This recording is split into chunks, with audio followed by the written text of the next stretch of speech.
तो hello everyone, welcome back to my channel. और ये इससे पहले मैंने हीट का 5 और 6 पार्ट डाल चुका, और ये आज स्टार्ट होगा थर्मोडायनेमिक्स। और थर्मोडायनेमिक्स का ये पहला क्लास है। तो सारे क्लास मैंने जो जो डाले हैं वो सारे देख लेना। वो कंसेप्चुअल क्लास है जो आपके जेई, नीट, एनडीए, एयरफोर्स सारे के लिए मोस्ट इंपॉर्टेंट है। तो आज बात करेंगे थर्मोडायनेमिक्स से। तो स्टार्ट करते हैं। थर्मोडायनेमिक का नया सेशन क्लास 1 है, और देखिए स्टार्ट करते हैं। तो थर्मोडायनेमिक्स होता क्या है? तो जब भी देखिए, thermodynamics basically heat change in motion. मतलब मान लीजिए कोई भी मोशन हो रहा है, किसके वजह से? हीट के कारण। तो उसको बोलेंगे थर्मोडायनेमिक्स। थर्मो का मतलब ही होता है टेम्परेचर। टेम्परेचर से रिलेटेड कोई मोशन हो रहा है, उसके वजह से कोई मोशन हो रहा है, उसी को बोलेंगे थर्मोडायनेमिक्स। तो थर्मोडायनेमिक्स का मीनिंग आपने समझ लिया। तो थर्मोडायनेमिक में होते हैं सिस्टम, उसका होता है सराउंडिंग और यूनिवर्स। तो सिस्टम, सराउंडिंग और यूनिवर्स क्या होता है? तो सिस्टम मतलब कोई क्लोज सिस्टम के अंदर कोई, मान लीजिए एग्जांपल दे रहा हूँ, कोई क्लोज सिस्टम के अंदर, जैसे इसके अराउंड है, तो वो किसके अंदर आ गया? वर्क कर रहा है। कोई पर्सन किसी सिस्टम के अंदर वर्क कर रहा है, तो उसको बोलेंगे सिस्टम बाउंडेड है, वो सिस्टम है। और जो पर्सन सिस्टम के अराउंड वर्क कर रहा है उसको क्या बोलेंगे? सराउंडिंग बोलेंगे। जो सिस्टम के अराउंड वर्क कर रहा है वो सराउंडिंग बोलेंगे। और जो पूरे यूनिवर्स में है, उस पूरे यूनिवर्स मतलब इन्फिनिटी तक, वो क्या हो जाएगा? यूनिवर्स हो जाएगा। तो यही होता है सिस्टम, सराउंडिंग और यूनिवर्स। अब बात करते हैं सिस्टम। सिस्टम जो होता है वो 3 प्रकार के होते हैं। सिस्टम, एक open system, close system and isolated system. System 3 प्रकार के होते हैं। एक होता है open system, close system and isolated system. तो तीनों सिस्टम का पोस्टमार्टम करेंगे। सबसे पहले स्टार्ट करते हैं पहला ओपन सिस्टम। तो ओपन सिस्टम देखिए बेसिकली यह सिस्टम है जिससे हीट और मास ट्रांसफर होते हैं। मतलब मान लीजिए मैंने एग्जांपल लिया एक एक ग्लास, चाहे एक टी का, ठीक है ना। उसमें मान लीजिए आपने कप में एक टी डाल लिया। टी डालने के बाद अब क्या हो जाएगा? वो ओपन होगा तो उससे हीट और मास दोनों ट्रांसफर हो जाएंगे। मतलब कि दोनों ट्रांसफर हो रहा है। ओपन सिस्टम में आपका हीट और मास दोनों ट्रांसफर होंगे, तो उसको बोलेंगे ओपन सिस्टम। कितने आसानी से। और second close system. Close system कुछ नहीं है, एक कप में आपने टी लिया, उसके ऊपर से प्लेट ढक दिया। तो प्लेट ढकने से क्या होगा? आपका जो रेडिएशन होगा, हीट होगा, और ट्रांसफर तो होगा ही, कंफर्म वाली बात है। तो उसका जो हीट होगा वो ट्रांसफर होगा, लेकिन मास जो ऊपर निकल रहा था, क्योंकि प्लेट रखने के कारण मास का ट्रांसफर ना होगा। तो क्लोज सिस्टम में होता क्या है कि आपका मास ट्रांसफर नहीं होगा, और आपका मास ट्रांसफर नहीं होगा और हीट ट्रांसफर हो जाएगा। तो इसकी बात क्या कर लिए? क्लोज सिस्टम की। अब बात करते हैं आइसोलेटेड सिस्टम। तो आइसोलेटेड सिस्टम होता क्या है? तो आइसोलेटेड सिस्टम में एग्जांपल देता हूँ, जैसे क्या, थर्मोसिस्टर देखे होंगे, और आप ये देखेंगे एक जो आप रहता है थर्मस। थर्मस तो देखे होंगे ना। तो थर्मस में होता है क्या है कि आपका हीट और मास दोनों ट्रांसफर नहीं होते। इसकी मेन रीजन है क्योंकि वो इस टाइप से आइसोलेटेड बना होता है कि ना उससे मास और ना ही हीट ट्रांसफर होता है। जिसकी वजह से हम लोग जानते हैं कि अगर कोई पानी गर्म या कोई चाय उसमें गर्म रखते हैं तो वो गर्म ही रहता है। Due to this reason, due to this isolated system, so it consists, there is no heat and mass transfer.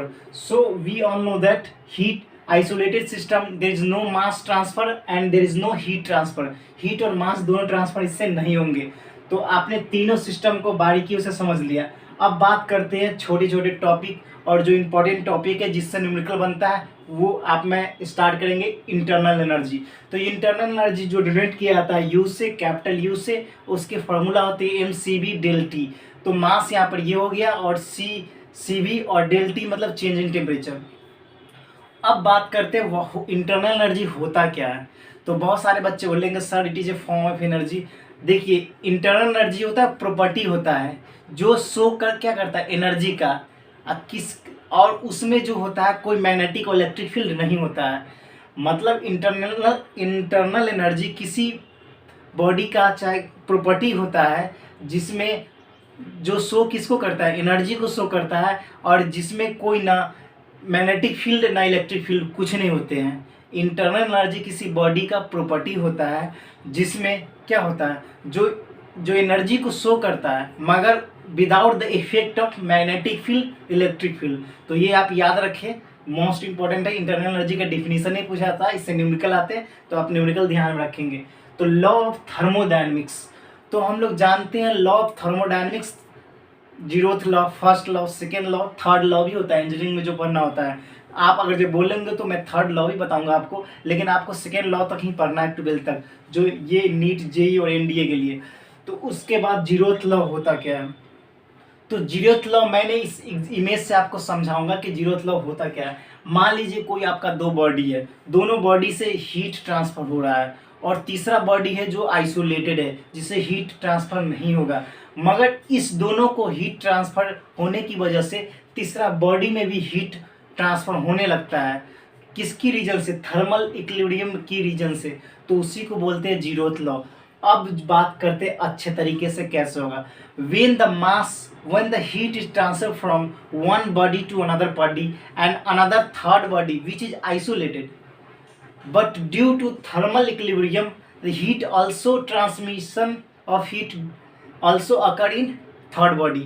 इसका मतलब ये है कि आपका जो बॉडी होगा, कोई दो बॉडी थर्मल इक्विलिब्रियम में होगा, तो उस दोनों की थर्मल इक्विलिब्रियम की वजह से तीसरे बॉडी में भी हीट ट्रांसफर होना स्टार्ट हो जाएगा।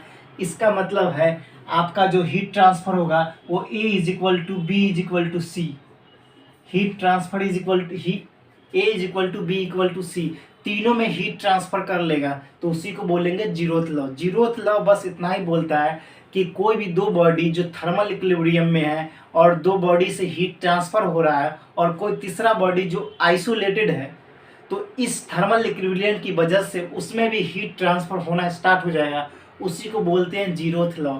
और जीरोथ लॉ का सबसे बेस्ट एग्जांपल है अपना थर्मोमीटर। थर्मोमीटर है वो जीरोथ लॉ पे वर्क करता है, और उसमें इसी वजह से अब टेम्परेचर मेजरमेंट होता है, वरना इसमें टेम्परेचर मेजरमेंट नहीं होता। उसके बाद zeroth law helps in measurement of temperature. Yes, zeroth law is helpful for measurement of temperature. ये आप याद रखिए, ये एग्जाम में पूछा हुआ क्वेश्चन है।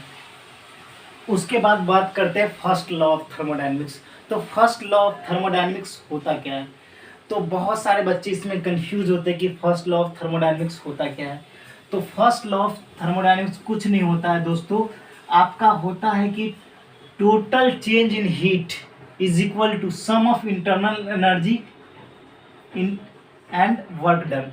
मतलब आपका फर्स्ट लॉ ऑफ थर्मोडायनेमिक्स बोलता है कि total change in heat is equal to the sum of internal energy and work done. मतलब आपके हीट में जो भी चेंज हुआ वो इंटरनल एनर्जी के चेंज और वर्क डन के चेंज के इक्वल होगा, उसी को बोलते हैं फर्स्ट लॉ ऑफ थर्मोडायनेमिक्स। और फर्स्ट लॉ ऑफ थर्मोडायनेमिक्स होता है based on conservation of energy. और आपके एग्जाम में पूछा गया क्वेश्चन है, वो पूछा गया था कोस्ट गार्ड और डोमेस्टिक ब्रांच में, ये पूछा गया था कि थर्मोडायनेमिक्स सेकेंड फर्स्ट लॉ किस प्रिंसिपल पे बेस्ड है, conservation of charge, conservation of energy, conservation of momentum या नन। तो इसका जो राइट होगा वो क्या होगा, कंजर्वेशन ऑफ एनर्जी पे बेस्ड है। अब जो है लास्ट में जो मैं सारे बारीकी ग्राफ से बताऊंगा इस सारे प्रोसेस को, तो इम्पोर्टेंट टॉपिक है, ये सारे नोट कर ले और सारे मैंने जो भी दे रखा है उसे लिख ले। इम्पोर्टेंट टॉपिक पहला साइक्लिक प्रोसेस, अभी मैं बता दे रहा हूँ, कल मैं सारे ग्राफ के साथ इसको एक्सप्लेन करूंगा। साइक्लिक प्रोसेस, साइक्लिक प्रोसेस में मैंने क्या लिखा, change in internal energy equal to zero. क्यों लिखा, क्योंकि इसका वर्क डन, साइक्लिक प्रोसेस में वर्क डन भी जीरो हो जाता है, जिसके कारण चेंज इन इंटरनल एनर्जी भी जीरो हो जाता है, ये आप याद रख ले। सेकेंड होता है आइसोबारिक, इसको याद करने का सबसे बेस्ट आइसोबारिक। बार किसका यूनिट होता है, प्रेशर का, प्रेशर था आइसो, आइसो मतलब सेम, बार प्रेशर का यूनिट होता है आइसोबारिक। मतलब यहाँ पर प्रेशर जो होगा वो कांस्टेंट होगा, प्रेशर जो होगा वो कांस्टेंट होगा, प्रेशर जो होगा कांस्टेंट होगा। तो यहाँ पर ये इसके लिखने के बजाय आप ये लिख सकते हैं C, ठीक है। मतलब कि आइसोबारिक प्रोसेस में आपका प्रेशर जो होता है कांस्टेंट होता है। अगर वही पूछ दिया जाए आइसोकोरिक, आइसोकोरिक, तो आइसोकोरिक प्रोसेस में आपका वॉल्यूम कांस्टेंट होता है, वॉल्यूम कांस्टेंट होता है। Isothermal, thermal means temperature, iso मतलब सेम, मतलब जिसका टेम्परेचर सेम हो उसको बोलते हैं आइसोथर्मल प्रोसेस, तो आपका टेम्परेचर हो जाएगा वो कांस्टेंट हो जाएगा। और लास्ट में होता है आइडियाबैटिक प्रोसेस।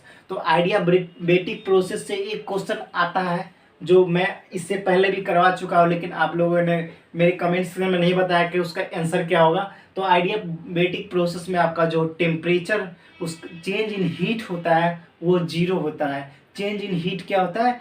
जीरो होता है, जिसके वजह से यहाँ पर इस प्रोसेस के बारे में एक और चीज़ मैं बता दे रहा हूँ, कल मैं लिखवाऊंगा। आइडियाबैटिक प्रोसेस, ये सारे प्रोसेस में से सबसे ज़्यादा स्लोप मैक्सिमम किसका होता है?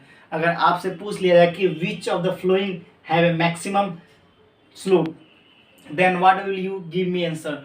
Then you will give me answer adiabatic process have a maximum slope, because we all know that in adiabatic process change in heat is equal to zero, and we all know that what is the first law of thermodynamics. First law of thermodynamics state that total change in heat is equal to change in sum of work done and internal energy. पता है? Then change in heat is equal to zero. It means to say that it will be zero, then change in work done is negative to change in internal energy. तो ये इसका adiabatic का concept है, और ये कौन बताया कि यहाँ पे वर्क डन हो जाएगा नेगेटिव इंटरनल एनर्जी के। चाहे इसके अपोजिट भी कर सकते हैं, आपका इंटरनल एनर्जी हो जाएगा निगेटिव वर्क डन के। तो ऐसे भी कर सकते हैं, यहाँ पे निगेटिव डालिएगा तो ये पॉजिटिव हो जाएगा, तो ऐसे भी कर सकते हैं। तो मैंने सारे इंपॉर्टेंट टॉपिक जो cyclic process, isobaric process, isochoric process, isothermal process और एडियाबैटिक प्रोसेस, सारे प्रोसेस को मैं कल ग्राफ से बताऊंगा, फिर आप पढ़ के आना इसको। तो इस प्रकार के नॉलेज को जानने के लिए मेरे चैनल को लाइक, सब्सक्राइब और शेयर करके जाना, और कमेंट सेक्शन में बताना कि आपको ये वीडियो कैसा लगा। तो फिलहाल इतना ही। जय हिंद, जय भारत, वंदे मातरम।